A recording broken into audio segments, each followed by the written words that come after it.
Umar bin Al-Khattab merasa gelisah ketika datang kabar secara beruntun tentang serangan licik yang dilancarkan oleh angkatan bersenjata Persia terhadap kaum muslimin. Kemudian, hal itu disusul dengan berita tentang pertempuran Jisr jembatan, di mana 4.000 orang dari kaum muslimin gugur sebagai syuhada dalam waktu sehari. Itu semua masih ditambah dengan pelanggaran-pelanggaran yang dilakukan oleh orang-orang Irak terhadap perjanjian-perjanjian yang berlaku pada mereka. Karena itulah, sang khalifah mengambil keputusan untuk pergi dan memimpin sendiri tentara Islam dalam perjuangan bersenjata yang menentukan melawan Persia. Bersama beberapa orang sahabat dan dengan menunggang kendaraan, Umar berangkat dengan meninggalkan Ali di Madinah sebagai wakilnya. Tetapi, belum terlalu jauh dari kota, sebagian anggota rombongan berpendapat dan mengusulkan agar ia kembali dan memilih salah seorang di antara para sahabat untuk melakukan tugas tersebut.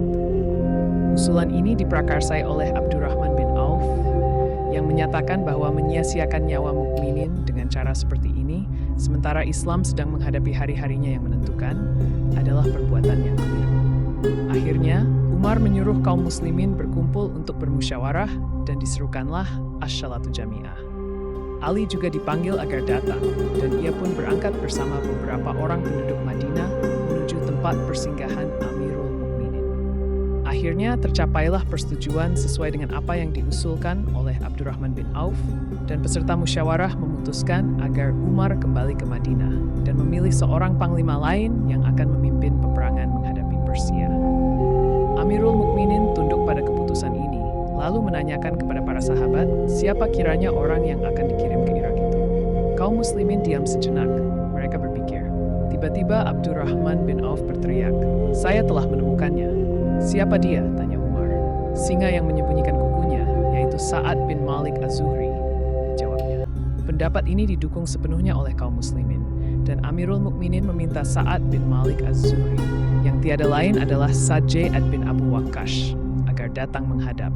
Akhirnya, ia pun diangkat sebagai Amir atau Gubernur Militer di Irak yang bertugas mengatur pemerintahan dan sebagai panglima tentara. Siapakah dia singa yang menyembunyikan kukunya itu? Dan siapakah sejatinya orang yang bila datang kepada Rasulullah ketika berada di antara sahabat-sahabatnya, akan disambutnya dengan ucapan selamat datang sambil bergurau, dengan ungkapan, "Ini dia pamanku." Siapa orang yang punya paman seperti pamanku ini? Itulah dia Sa'ad bin Abu Waqqash. Kakeknya ialah Uhaib bin Manaf yang menjadi paman bagi Aminah ibunda Rasulullah. Saat masuk Islam saat berusia 17 tahun dan keislamannya termasuk yang terdahulu di antara para sahabat. Hal ini pernah diceritakannya sendiri. Allah menuturkan, "Aku pernah hidup suatu hari yang waktu itu aku adalah sepertiga Islam." Maksudnya bahwa ia adalah salah seorang di antara 3 orang yang paling dahulu masuk Islam. Pada hari-hari pertama Rasulullah menjelaskan tentang Allah yang Maha Esa dan tentang agama baru yang dibawanya sebelum beliau mengambil rumah Al-Arqam untuk tempat pertemuan dengan para sahabatnya yang telah mulai beriman. Sa'ad bin Abu Waqqash telah mengulurkan tangannya untuk berbayat kepada Rasulullah. Sementara itu, buku-buku tarikh dan riwayat menceritakan kepada kita bahwa ia termasuk salah seorang yang masuk Islam karena keislaman Abu Bakar dan atas upaya dakwah darinya. Mungkin saja ia menyatakan keislamannya secara terang-terangan bersama orang-orang yang dapat diyakinkan oleh Abu Bakar, yaitu Utsman bin Affan, Az-Zubair bin Al-Awam, Abdurrahman bin Auf, dan Talhah bin Ubaidullah. Dan ini tidak menutup kemungkinan bahwa ia lebih dulu masuk Islam secara sembunyi-sembunyi. Banyak sekali keistimewaan yang dimiliki oleh Sa'ad ini yang dapat ditonjolkan dan dibanggakannya. Tetapi, di antara semua itu 2 hal penting yang selalu menjadi senandungnya. Pertama, bahwa dialah yang mula-mula melepaskan anak panah dalam membela agama Allah, dan juga orang yang mula-mula terkena anak panah. Kedua, bahwa dia merupakan satu-satunya orang yang dijamin oleh Rasulullah dengan jaminan kedua orang tua beliau. Rasulullah bersabda pada waktu perang Uhud, "Panahlah, wahai Sa'ad, ibu ayahku menjadi jaminan bagimu." Kedua nikmat besar ini selalu menjadi kebanggaan Sa'ad sebagai wujud syukurnya kepada Allah. Allah menuturkan, "Demi Allah, akulah orang pertama yang melepaskan anak panah di jalan Allah." Ali bin Abu Thalib berkata, "Aku tidak pernah mendengar Rasulullah menyediakan ibu ayahnya sebagai jaminan seseorang, kecuali bagi Sa'ad. Aku mendengar beliau bersabda pada perang Uhud, "Panahlah, wahai Sa'ad, ibu ayahku menjadi jaminan bagimu." Sa'ad termasuk seorang ksatria berkuda Arab dan sosok muslim yang paling berani. La mempunyai dua macam senjata yang sangat ampuh, yaitu panah dan doanya. Jika ia memanah musuh dalam peperangan, dapat dipastikan akan mengenai sasarannya. Dan jika ia menyampaikan suatu permohonan kepada Allah, dia pasti mengabulkannya. Menurut Sa'ad sendiri dan juga para sahabatnya, hal itu adalah disebabkan doa Rasulullah juga bagi pribadinya. Suatu hari ketika Rasulullah menyaksikan sesuatu yang menyenangkan dan berkenan di hati beliau dari Sa'ad, beliau pun mengucapkan doa yang makbul ini.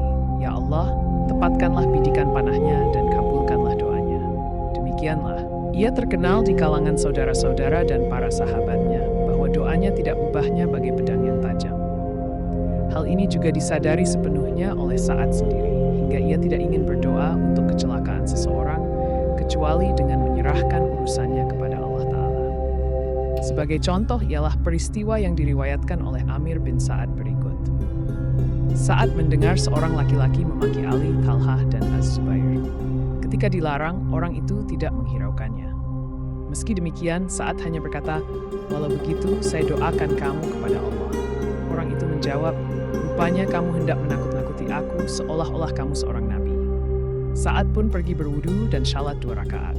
Setelah itu, ia mengangkat kedua tangan dan berdoa, "Ya Allah, bila menurut ilmumu, orang ini telah memaki segolongan orang yang telah mendapatkan kebaikan darimu, dan tindakan itu mengundang murka-Mu, jadikanlah hal itu sebagai pertanda dan suatu pelajaran." Tidak lama setelah itu, tiba-tiba dari salah satu pekarangan rumah, muncul seekor unta liar, dan tanpa dapat dibendung, masuk ke dalam lingkungan orang banyak, seolah-olah mencari seseorang. Sejurus kemudian unta itu menerjang orang tadi dan membawanya ke bawah kakinya, lalu menginjak-injak dan menyepaknya beberapa saat, hingga akhirnya tewas menemui ajalnya. Kenyataan ini pertama kali mengungkapkan kebeningan jiwa, kebenaran iman, dan keikhlasannya yang mendalam. Demikian juga, jiwanya adalah jiwa merdeka, keyakinannya keras membaca, dan keikhlasannya tidak bernoda. Untuk menopang ketakwaannya, ia selalu memakan yang halal, dan menolak dengan keras setiap dirham yang mengandung syubhat. Pada masa-masa akhir kehidupan Sa'ad, ia termasuk kalangan muslim yang kaya dan berharta. Waktu wafat, ia meninggalkan kekayaan yang tidak sedikit. Tetapi, kalau biasanya harta banyak dan harta halal itu jarang sekali dapat terhimpun, di tangan Sa'ad hal itu bisa terwujud. Telah dilimpahi harta yang banyak, yang baik dan yang halal sekaligus. Di samping itu, ia dapat dijadikan seorang mahaguru dalam soal membersihkan harta. Dan kemampuannya dalam mengumpulkan harta dari barang bersih lagi halal, itu disaingi oleh kemampuan menaftahkannya di jalan Allah. Ketika Haji Wada, Sa'ad ikut bersama Rasulullah, kebetulan ia jatuh sakit dan Rasulullah datang menjenguknya. Sa'ad bertanya, "Wahai Rasulullah, saya ini orang yang banyak harta dan ahli warisku hanya seorang putih saja. Bolehkah saya menyedekahkan 2/3 hartaku?" Beliau menjawab, "Tidak." Sa'ad berkata, "Bagaimana kalau setengahnya?" Beliau menjawab, "Jangan." Sa'ad kembali berkata, "Bagaimana kalau sepertiganya?" Beliau menjawab, "Ya, dan sepertiga itu pun sudah banyak. Lebih baik engkau meninggalkan ahli waris dalam keadaan mampu daripada membiarkannya dalam keadaan miskin dan menadahkan tangannya kepada orang iain. Setiap natkah yang kau keluarkan dengan mengharap keridhaan Allah, pastilah akan diberi ganjaran, bahkan walau sesuap makanan yang kau suapkan di mulut istrimu." Sekian lama, Sa'ad memiliki sebagai seorang polis saja. Tetapi setelah peristiwa tersebut, ia mendapatkan rezeki berperistoring. Karena takutnya kepada Allah, Sa'ad sering menangis. Jika ia mendengar Rasulullah berpidato dan menasihati umat, air matanya bercucuran hingga hampir-hampir memenuhi pangkuannya. La adalah seorang sahabat yang diberi nikmat taufik dan diterima ibadahnya. Suatu hari ketika Rasulullah sedang duduk-duduk bersama para sahabat, tiba-tiba beliau menatap dan menajamkan pandangannya ke arah ufuk, bagai seseorang yang sedang menunggu bisikan atau kata-kata rahasia. Kemudian beliau menoleh kepada para sahabat dan bersabda, "Sekarang akan muncul di hadapan kalian seorang penduduk surga." Para sahabat pun melongok kiri kanan dan ke setiap arah untuk melihat siapakah kiranya orang berbahagia dan beruntung mendapatkan taufik dan karunia itu. Tidak lama setelah itu, Sa'ad bin Abu Waqqas muncul di hadapan mereka. Setelah itu, Abdullah bin Amr bin Al-Ash selalu membuntutinya dan memohon dengan sangat agar menunjukkan menunjukkan kepadanya jenis ibadah dan amalan untuk mendekatkan diri kepada Allah yang menyebabkannya berhak menerima ganjaran dan kabar gembira seperti dirinya. Sa'ad menjawab, tak lebih daripada amal ibadah yang biasa kita kerjakan. Hanya saja, aku tidak pernah menaruh dendam atau niat jahat terhadap seorang pun di antara kaum muslimin. Itulah dia singa yang menyembunyikan kukunya. Seperti diungkapkan oleh Abdurrahman bin Auf. Itulah tokoh yang dipilih oleh Umar untuk memimpin pertempuran Qadisiyah yang dahsyat itu. Mengapa Umar memilihnya untuk melaksanakan tugas yang paling rumit yang sedang dihadapi Islam dan kaum muslimin? Jawabannya, karena keistimewaannya terpampang jelas di hadapan Amirul Mukminin, sebab ia adalah orang yang doanya, jika ia memohon agar diberi kemenangan oleh Allah, pastilah akan dikabulkannya.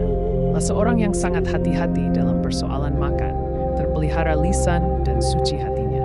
Salah seorang anggota pasukan berkuda di Perang Badar, di Perang Uhud, dan di setiap perjuangan bersenjata yang diikutinya bersama Rasulullah. Satu lagi yang tidak dapat dilupakan oleh Umar, suatu keistimewaan yang tidak dapat diabaikan, harga, nilai, dan kepentingannya, serta harus dimiliki oleh orang yang hendak melakukan tugas penting, yaitu kekuatan dan ketebalan iman. Umar tidak pernah lupa kisah Sa'ad dengan ibunya sewaktu ia masuk Islam dan mengikuti Rasulullah. Ketika itu, segala usaha ibunya untuk membendung dan menghalangi putranya dari agama Allah mengalami kegagalan. Ditempuhnya segala jalan yang tidak dapat tidak, pasti akan melemahkan semangat Sa'ad dan akan membawanya kembali ke pangkuan agama berhala dan kepada kaum kerabatnya. Wanita itu menyatakan akan mogok makan dan minum sampai Sa'ad bersedia kembali ke agama nenek moyang dan kaumnya. Rencana itu dilaksanakannya dengan tekad yang luar biasa. Ia benar-benar tidak mau menjamah makanan atau minuman apapun hingga hampir menemui ajalnya. Tetapi Sa'ad tidak terpengaruh oleh hal tersebut, bahkan ia tetap pada pendiriannya. La tidak mungkin menjual agama dan keimanannya dengan sesuatu pun, bahkan walau dengan nyawa ibunya sekalipun. Ketika keadaan ibunya telah demikian gawat, beberapa orang keluarganya membawa Sa'ad kepadanya untuk menyaksikannya kali yang terakhir. Dengan hadapan hatinya akan menjadi lunak jika melihat ibunya dalam keadaan sekarat.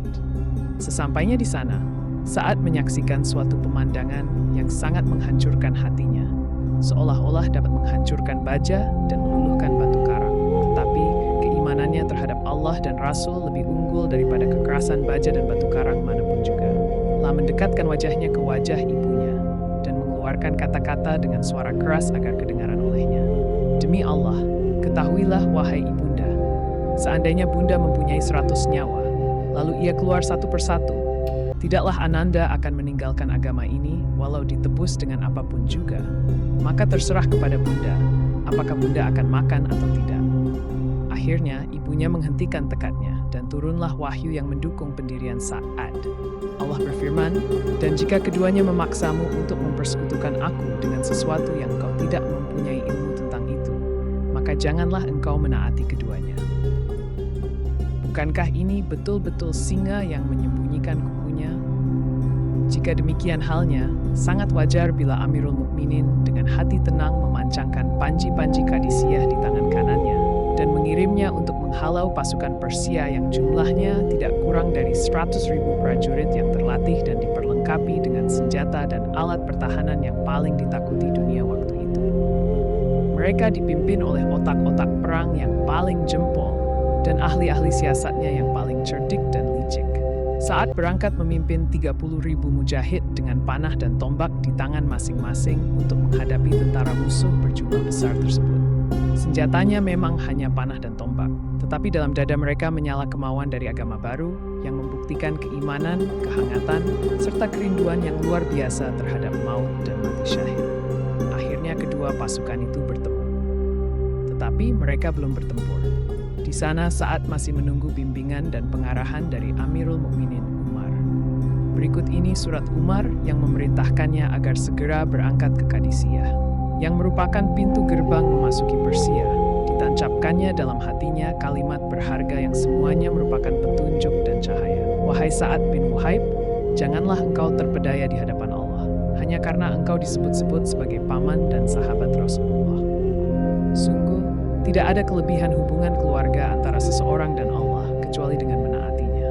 Semua manusia, baik yang terhormat maupun yang rendah posisinya, pada pandangan Allah tidak berbeda. Allah Tuhan mereka, sedangkan mereka hamba-Nya. Mereka memang tidak sama dalam kesehatan, namun akan beroleh karunia yang tersedia di sisi Allah dengan ketaatan. Perhatikanlah segala sesuatu yang pernah engkau lihat pada Rasulullah sejak ia diutus sampai meninggalkan Eita. Pegang teguhlah itu, karena itulah yang harus diikuti. Kemudian Umar juga mengatakan, tulislah kepadaku segala keadaan kalian, bagaimana kedudukan kalian, dan di mana pula posisi musuh terhadap kalian. Terangkanlah sejelas-jelasnya hingga seolah-olah aku menyaksikan sendiri keadaan kalian. Sa'ad pun menulis surat kepada Amirul Mukminin dan mencantumkan segala sesuatu, hingga hampir saja diterangkannya tempat dan posisi setiap prajurit secara terperinci. Saat telah sampai di Qadisiyah, sementara seluruh tentara dan rakyat Persia bersatu, sesuatu hal yang tidak pernah mereka lakukan selama ini. Kendali pimpinannya dipegang oleh panglimanya yang ulung dan paling terkenal, yaitu Rustum. Sebagai balasan surat dari Sa'ad yang baru dikirimnya, Amirul Mukminin menulis, sekali-kali janganlah engkau gentar mendengar berita dan persiapan mereka. Mintalah pertolongan kepada Allah dan bertawakal kepadanya. Kirimlah sebagai utusan orang-orang yang cerdas dan tabah untuk menyeru mereka ke jalan Allah. Tulislah surat kepadaku setiap hari. Sa'ad kembali mengirim surat kepada Amirul Mukminin, menyampaikan bahwa Rustum telah menduduki Sabath dengan mengerahkan pasukan gajah dan berkuda, serta mulai bergerak menuju kaum muslimin. Balasan dari Umar datang yang isinya memberi petunjuk dan menambahkan hati Sa'ad. Sa'ad bin Abu Waqqash adalah seorang prajurit berkuda yang ulung dan gagah berani, paman Rasulullah X, dan termasuk golongan yang mula pertama masuk Islam. Pahlawan dari berbagai perjuangan bersenjata, lemparan panahnya yang tidak pernah meleset, dan sekarang tampil memimpin tentaranya dalam menghadapi salah satu peperangan terbesar dalam sejarah. Namun, ia tampak seperti seorang prajurit biasa. Baik kekuatan maupun kedudukannya sebagai pemimpin tidak mampu mempengaruhi dan memperdayakan dirinya untuk mengandalkan pendapatnya semata. La selalu menghubungi Amirul Mukminin di Madinah yang jaraknya demikian jauh, dengan mengiriminya sepucuk surat tiap hari untuk bermusyawarah dan bertukar pendapat, padahal pertempuran besar itu hampir berkecamuk. Sebabnya, tidak lain karena Sa'ad sadar sepenuhnya bahwa di Madinah Umar tidaklah mengemukakan pendapatnya semata atau mengambil keputusan seorang diri. Tetapi, ia pasti bermusyawarah dengan orang-orang di sekelilingnya dan sahabat-sahabat utama Rasulullah. Bagaimanapun gawatnya suasana perang, Sa'ad tidak ingin kehilangan berkah dan manfaat musyawarah, baik bagi dirinya maupun bagi tentaranya. Apalagi ia tahu benar bahwa di pusat komando itu pimpinannya langsung dipegang Umar Al-Faruq, pembangkit ilham atau inspirasi agung. Pesan dari Umar dilaksanakan oleh Sa'ad.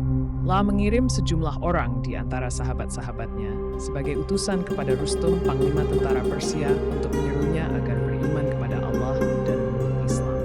Soal jawab di antara mereka dengan panglima Persia itu berlangsung lama, dan akhirnya mereka tidak diperbolehkan lagi berbicara, karena salah seorang di antara mereka mengatakan, sesungguhnya Allah telah memilih kami untuk membebaskan hamba-hambanya yang dikehendakinya dari pemujaan berhala kepada pengabdian terhadap Allah yang Maha Esa, dari kesempitan dunia kepada keluasannya, dan dari kezaliman pihak penguasa kepada keadilan Islam. Siapa yang bersedia menerima itu dari kami terima pula kesediaannya, dan kami biarkan mereka. Tetapi siapa yang memerangi kami perangi pula mereka, hingga kami mencapai apa yang telah dijanjikan Allah. Apa janji Allah kepada kalian? Tanya Rustum. Surga bagi kami yang mati syahid, dan kemenangan bagi yang masih hidup, jawab seorang juru bicara. Para utusan kembali kepada Sa'ad, sang panglima pasukan Islam, dan menyampaikan bahwa tidak ada pilihan lain selain perang.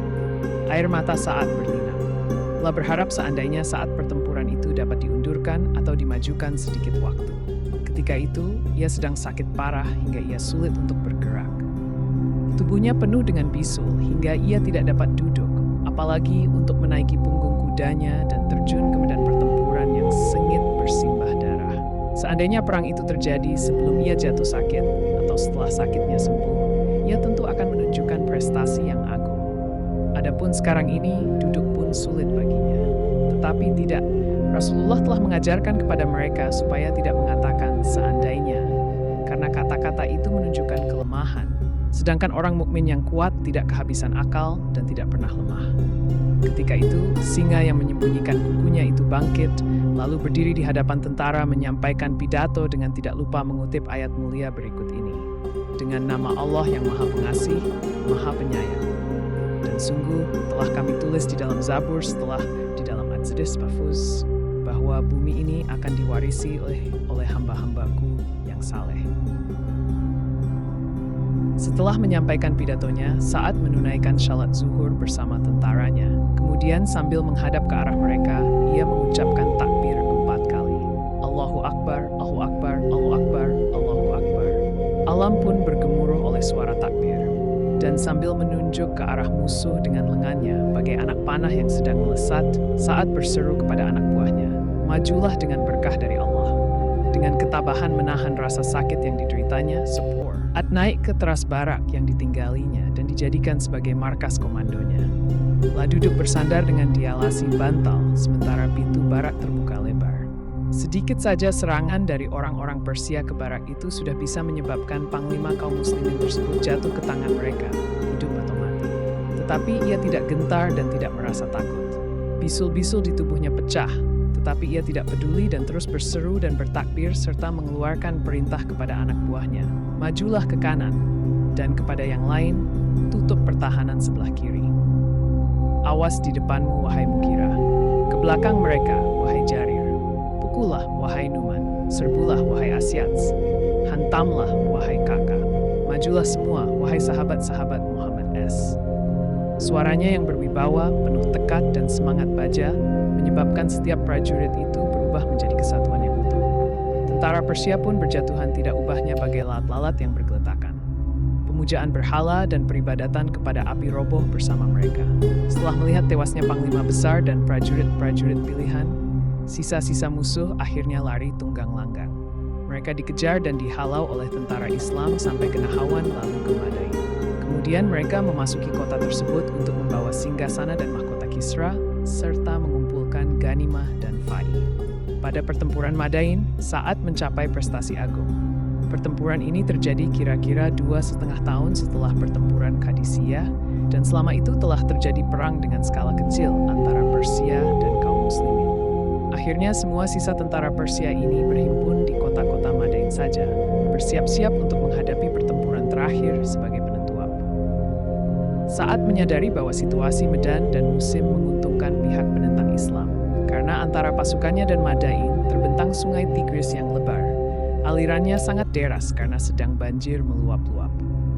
Walaupun demikian, dengan teguh hati, ia tetap memutuskan untuk memulai serangan umum itu pada waktu itu juga, dengan perhitungan bahwa mental pasukan musuh sedang menurun. Itulah salah satu peristiwa yang membuktikan bahwa Sa'ad betul-betul sebagaimana dilukiskan oleh Abdurrahman bin Auf, singa yang menyembunyikan kukunya. Keimanan Sa'ad dan kepekatan hatinya tampak menonjol ketika menghadapi bahaya, hingga dapat mengatasi sesuatu yang mustahil dengan keberanian yang luar biasa. Akhirnya, Sa'ad mengeluarkan perintah kepada pasukannya untuk menyeberangi sungai Tigris. La memerintahkan agar pasukannya mencari bagian sungai yang dangkal sebagai tempat penyeberangan. Akhirnya mereka menemukan tempat tersebut, walaupun untuk menyeberanginya tidak luput dari bahaya yang mengancam. Sebelum tentara memulai penyeberangan, Panglima Besar Sa'ad menyadari pentingnya pengamanan pinggiran seberang sungai yang hendak dicapai, yakni daerah yang masih berada dalam kekuasaan dan pengawasan musuh. Ketika itu Sa'ad membentuk 2 batalion.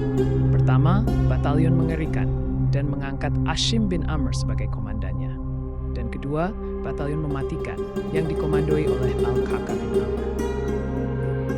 Tugas kedua batalion ini ialah menyingkap bahaya dan meretas jalan untuk menyiapkan tempat yang aman di seberang sungai, agar induk pasukan yang akan mengiringi mereka dari belakang menyeberang dengan selamat. Dan mereka telah menunaikan tugas itu dengan kemahiran yang menakjubkan. Keberhasilan siasat Sa'ad ketika itu benar-benar membuat para ahli sejarah tercengang. Bahkan bagi Sa'ad bin Abu Waqqas sendiri. Salman Al-Farisi, yang merupakan kawan seperjuangannya dalam pertempuran itu, juga hampir-hampir tidak percaya akan hasil yang telah dicapai. Lalu menepukkan kedua belah tangannya karena takjub dan bangga. Salman berkata, "Agama Islam masih baru, tetapi lautan telah dapat mereka taklukkan. sebagaimana halnya daratan telah mereka kuasai.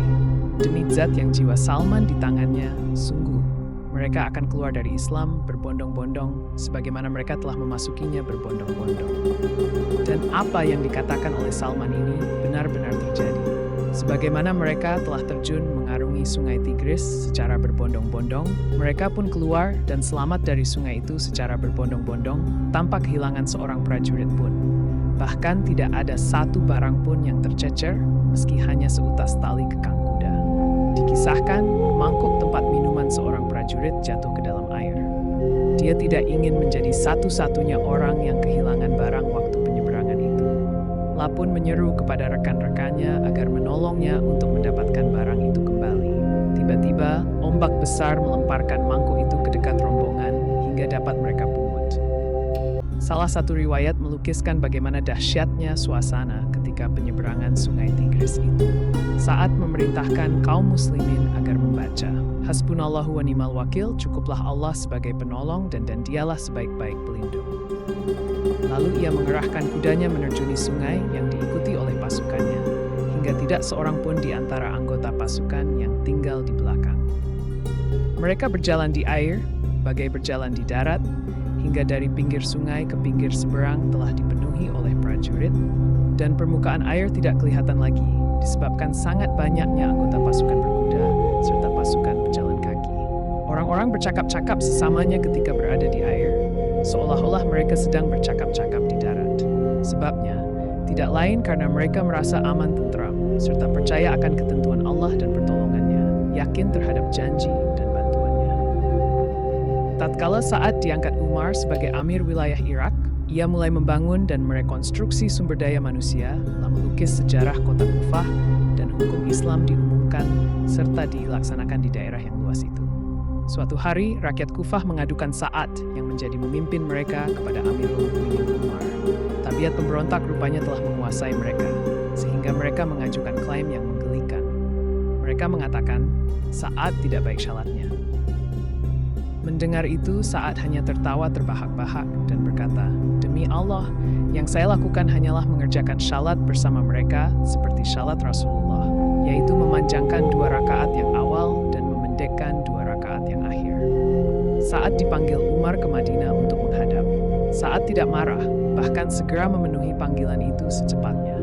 Setelah beberapa lama, Umar bermaksud untuk mengembalikannya ke Kufah. Tetapi sambil tertawa saat menjawab, "Apakah engkau hendak mengembalikan aku kepada kaum yang telah menuduh bahwa syalatku tidak baik?" Saat memilih tinggal di Madinah. Ketika Amirul Mukminin Umar ditikam oleh seseorang, ia memilih 6 orang di antara sahabat-sahabat Rasulullah yang akan mengurus soal pemilihan khalifah baru, dengan mengukakan alasan bahwa ke-6 orang yang dipilihnya itu adalah terdiri dari orang-orang yang diridhai Rasulullah sewaktu beliau hendak berpulang ke rahmatullah. Di antara 6 sahabat terdapatlah Sa'ad bin Abu Waqqas. Bahkan dari kalimat-kalimat Umar yang akhir terdapat kesan bahwa seandainya ia hendak memilih salah seorang di antara mereka, maka pilihannya akan jatuh pada Sa'ad.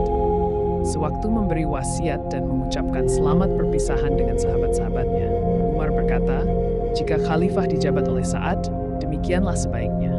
Namun bila itu dijabat oleh lainnya, hendaklah ia menjadikan Sa'ad sebagai penasihatnya." Sa'ad dikaruniai usia panjang hingga saat terjadinya fitnah besar. Tetapi Sa'ad tidak hendak mencampurinya.